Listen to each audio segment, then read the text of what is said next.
Olá, seja muito bem-vindo ao PG Espaço Esperança. Que bom que você está aqui para juntos aprender mais de nosso Deus, aprender mais da palavra de Deus. E hoje a gente vai falar sobre um assunto importante, a primeira lição ali da Escola Sabatina do segundo trimestre, né?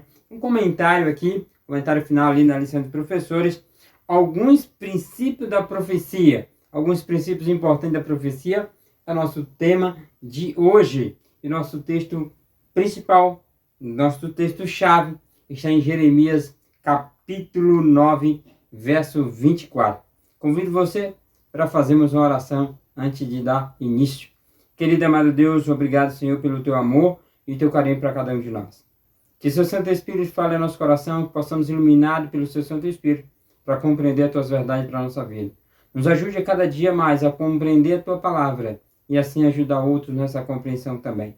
Essas bênçãos nós pedimos te agradecendo na pessoa de Cristo Jesus. Amém. Então aqui em Jeremias, capítulo 9, verso 24, diz o seguinte: mas o que se gloria-se nisto, em me conhecer e saber que eu sou o Senhor, e faço misericórdia, juízo e justiça na terra, porque dessas coisas me agrado, diz o Senhor, diz o Senhor.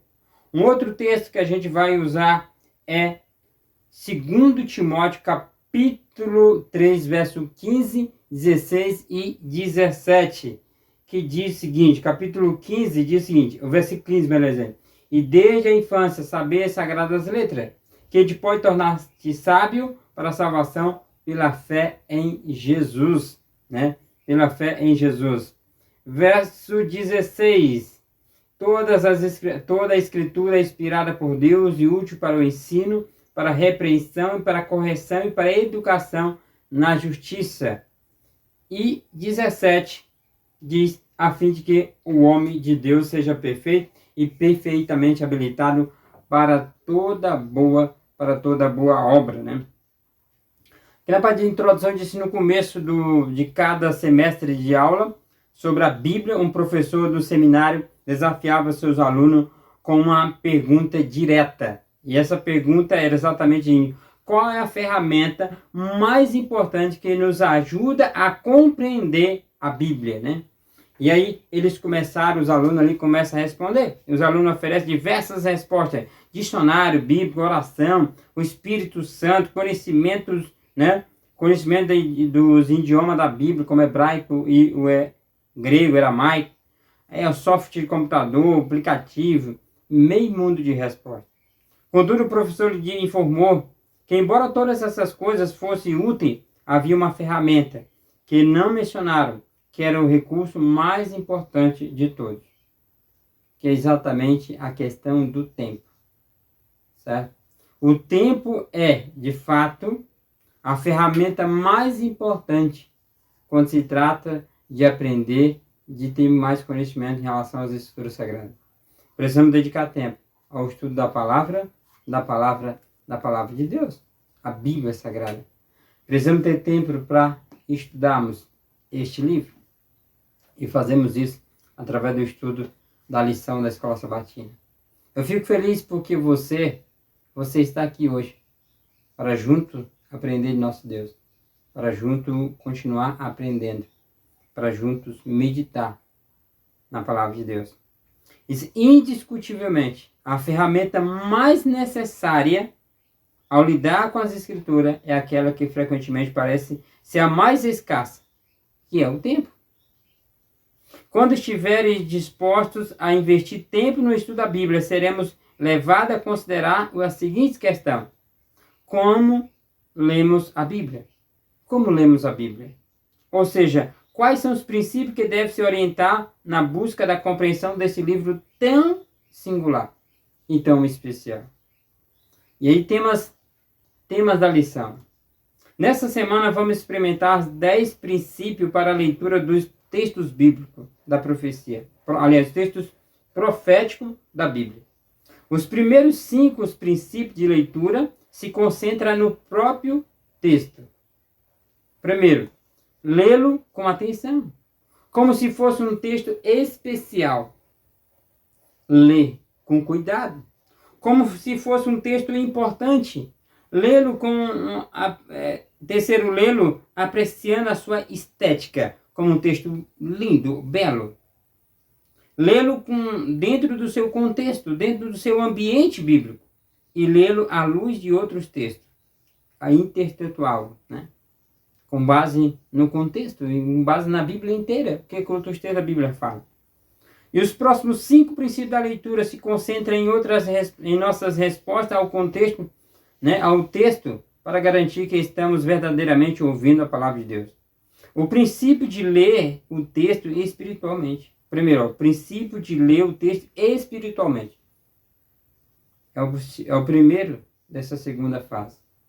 Como um texto inspirado, lê-lo de forma inteligente, como um texto desafiador, lê-lo coletivamente como um texto para a comunidade, lê-lo de um modo pessoal, como um texto que impacta a nossa vida, e lê-lo com responsabilidade, para a interpretação responsável.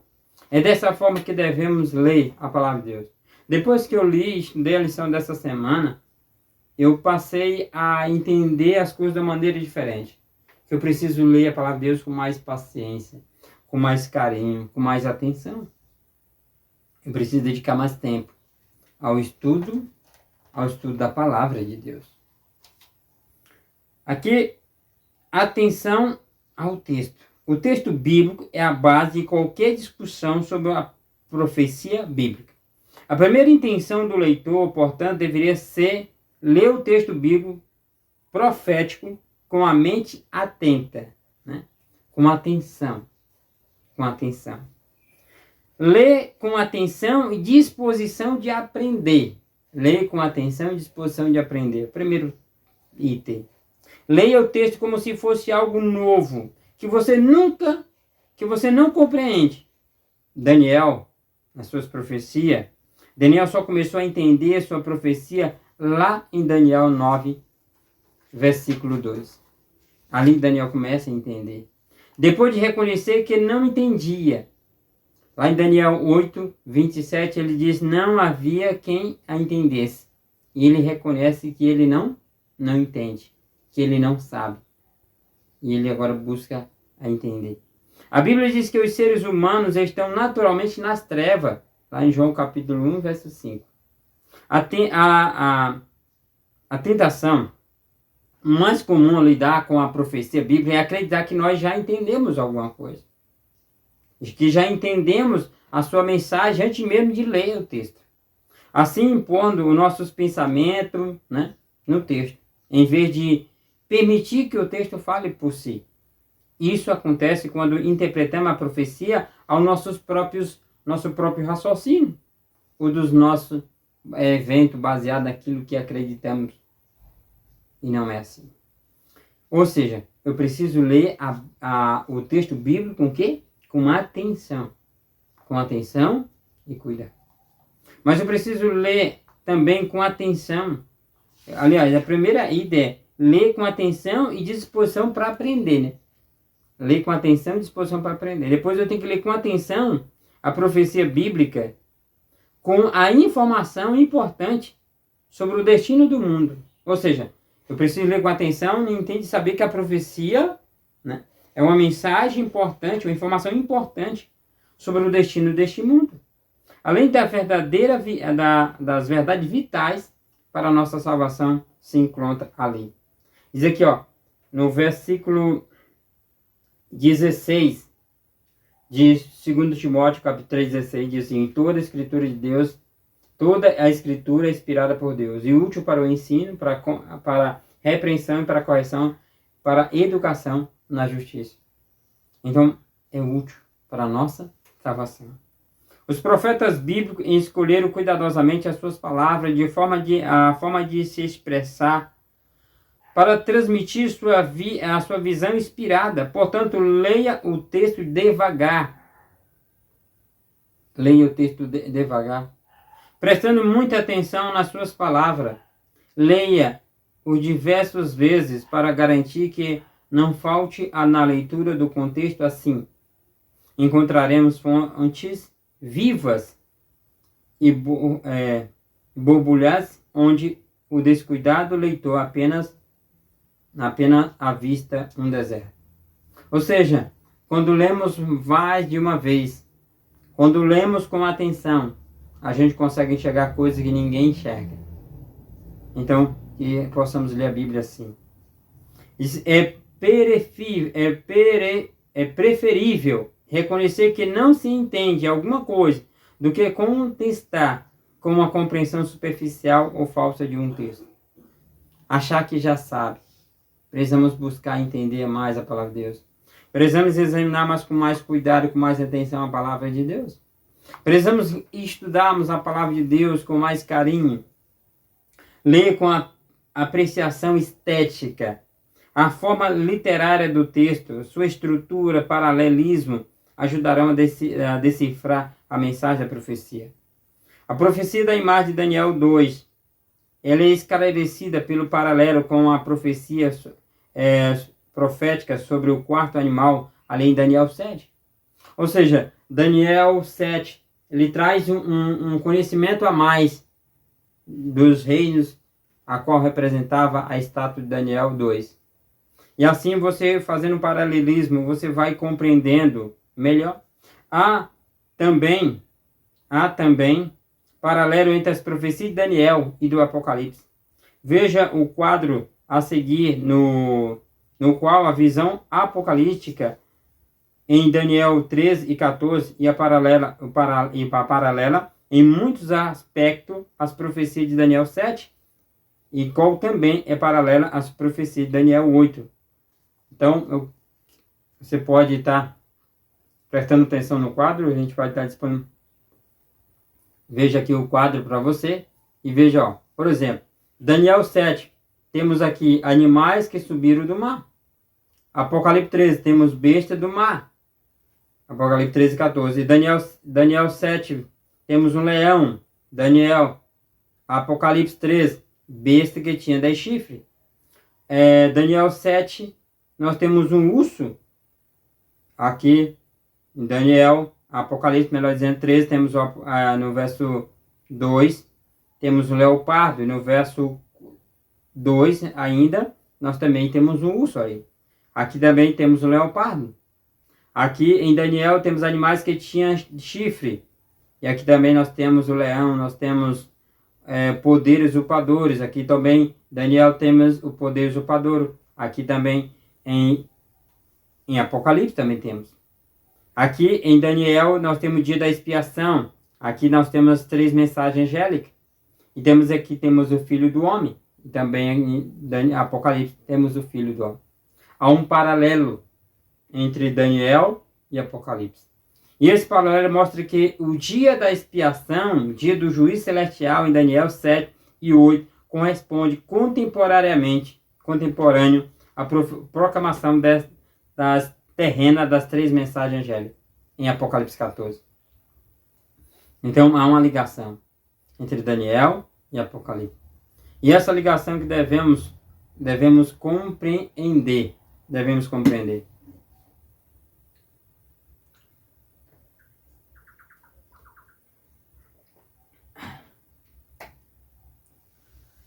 O quarto item, lê o texto, lê dentro de um contexto.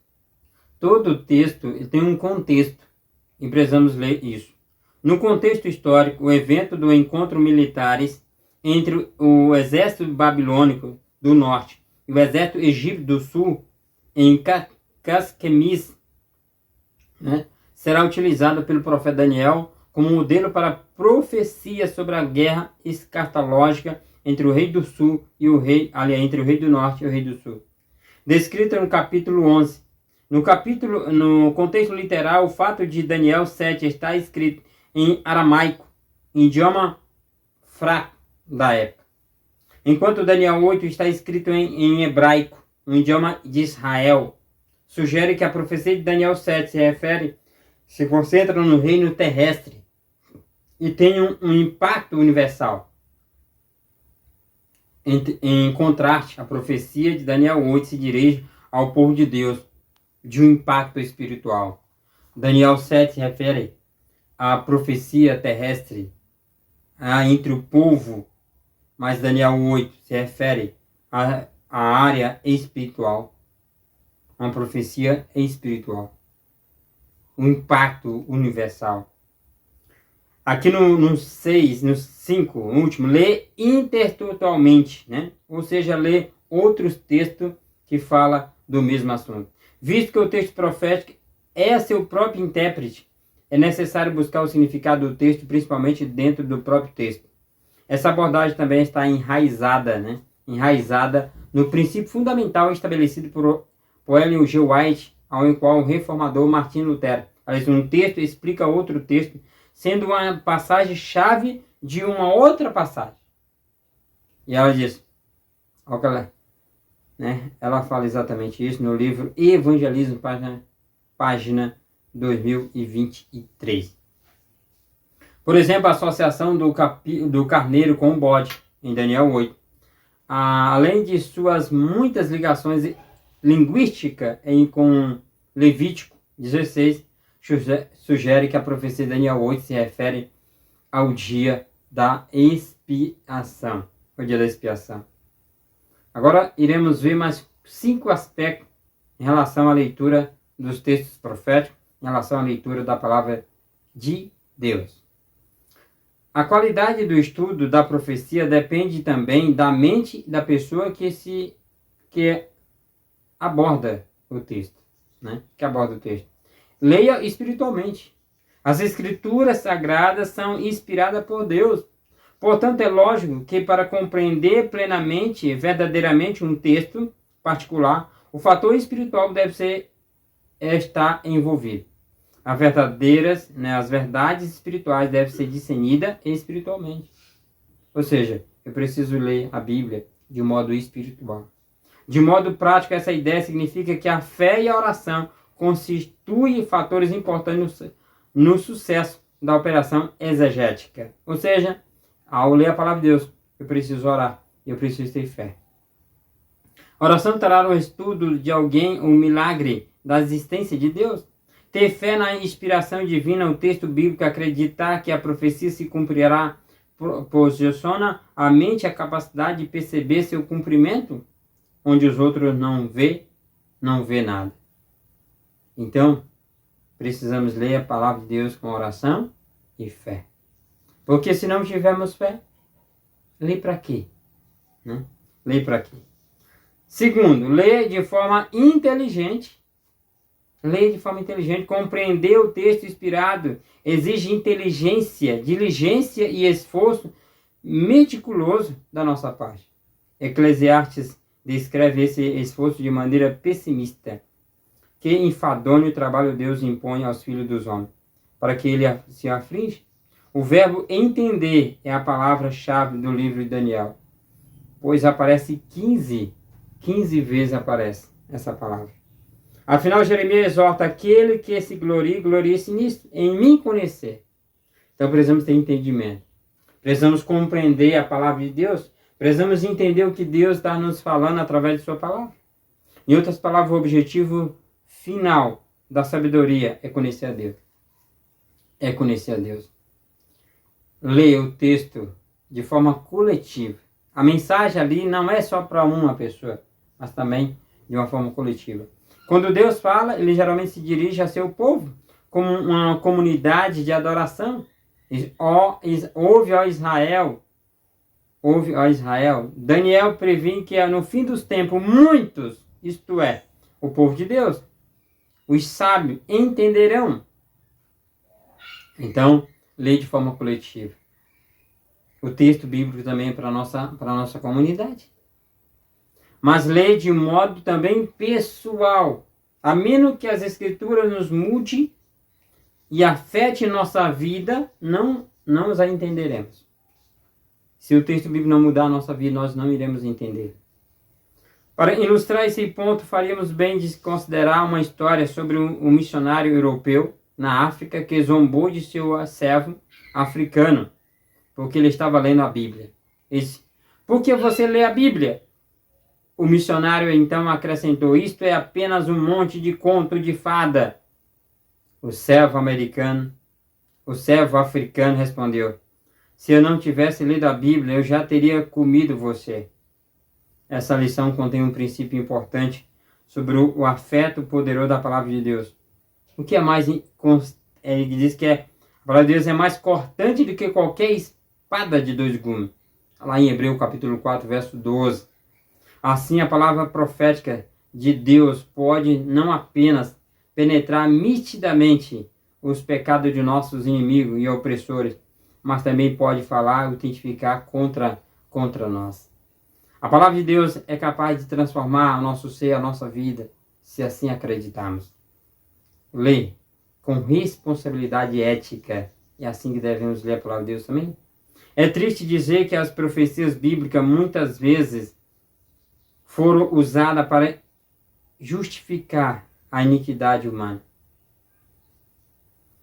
Teorias racistas que proviam a ideia de superioridade da raça branca sobre a raça negra justifica o apartheid e a escravidão. Muitas pessoas foram escravizadas por parte dos seus agressores, usavam até mesmo a Bíblia para agredi-lo. Foram baseadas em uma interpretação distorcida de Gênesis capítulo 9, verso 25. O antissemitismo que resultou no pogrom ou nas cruzadas e nos assassinos de 6 milhões de judeus foi alimentado por uma passagem mal interpretada das profecias de Daniel 9, 24. Ao longo da história, abusos e crime contra as mulheres dentro das famílias foram condentemente justificados pela referência a Gênesis 3,16. Ao estudarmos a palavra profética de Deus nesse trimestre, permitamos que as escrituras inspiradas assumam o controle total de nossa mente e nosso coração como um propósito de transmitir instruções em justiça. Sabe, aqui no verso 16 de 2 a Timóteo 3,16 diz: toda escritura de Deus, toda escritura é inspirada por Deus e útil para o ensino, para a repreensão e para a correção e para a educação na justiça. Sabe, devemos refletir mais sobre a palavra de Deus, sobre o uso da palavra de Deus. Diz aqui, quais as palavras-chave, por exemplo, de 2 Timóteo, capítulo 3, verso 15 a 16, que a gente já leu aqui, verso 15, por exemplo, que diz, e que desde a infância, sabe as sagradas letras, que pode tornar-se sábio para a salvação pela fé em Cristo Jesus. Toda a escritura é inspirada por Deus e útil para o ensino, para a repreensão, para a correção e para a educação na justiça, a fim de que o homem de Deus seja perfeito e perfeitamente habilitado para toda boa obra. É assim. Sabe, e aí temos as palavras, por exemplo, as palavras-chave nesse texto é a escritura, sábio, inspirada por Deus e perfeita. Porque o estudo das escrituras inspira pensamentos criativos. Qual é a atitude desse texto? Qual a estrutura desse texto? Qual é o contexto da passagem bíblica? Devemos refletir e nos perguntar. Sabe, a Sagrada Escritura, ela explica a necessidade de uma abordagem espiritual. Lembre, quando você pega a Bíblia, você está pegando as Sagradas Escrituras. Ou seja, há uma necessidade de abordarmos esse livro com um intuito espiritual, uma abordagem espiritual. Quando fala que este livro é inspirado por Deus,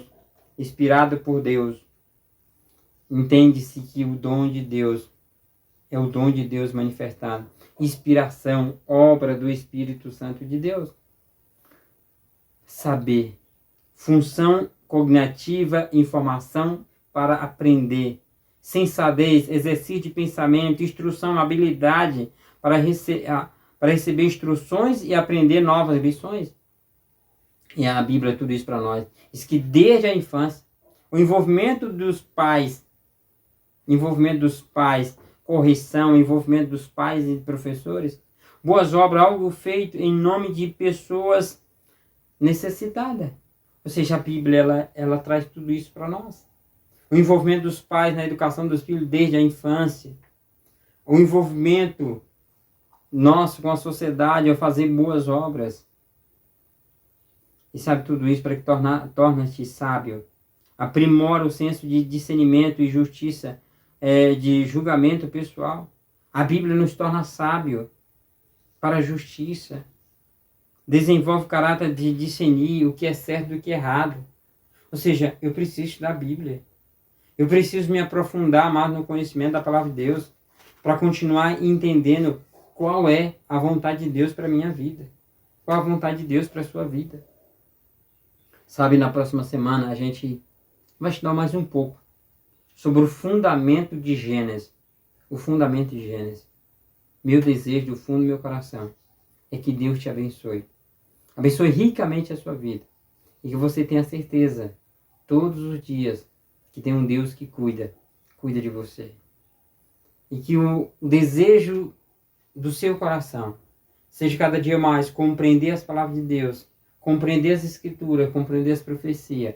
E que tudo isso fortaleça a sua vida, fortaleça a sua fé em Cristo Jesus. E te dê a certeza de uma coisa. Muito em breve Jesus vai voltar. E que você esteja preparado. Que eu e você estejamos preparados para subir com Ele. Meu desejo é que Deus te abençoe não só hoje, mas cada segundo da sua vida. Vamos orar? Querido e amado Deus, louvado seja o teu santo nome. Que possamos ler e estudarmos a tua palavra com mais atenção. Que possamos compreender as tuas verdades, que possamos ser dependentes do Senhor. Senhor, transforme o nosso ser pelo estudo da tua palavra. Essas bênçãos nós te pedimos e te agradecendo na pessoa de Cristo Jesus. Amém. Muito obrigado, eu espero você na próxima semana. Que Deus te abençoe, não só hoje, mas todos os dias da sua vida. Tchau, tchau.